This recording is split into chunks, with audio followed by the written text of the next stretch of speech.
keep an eye on it. That's what. Amazing.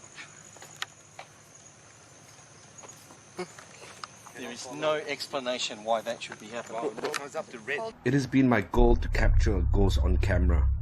Not only is this extremely difficult to achieve, one would need a lot of luck. 9 years of hard work has paid off because we finally got it. This half-a-second footage shows an entity moving across the camera. When we slowed it down to the minimum speed on my editing software, we can identify an outline of a face.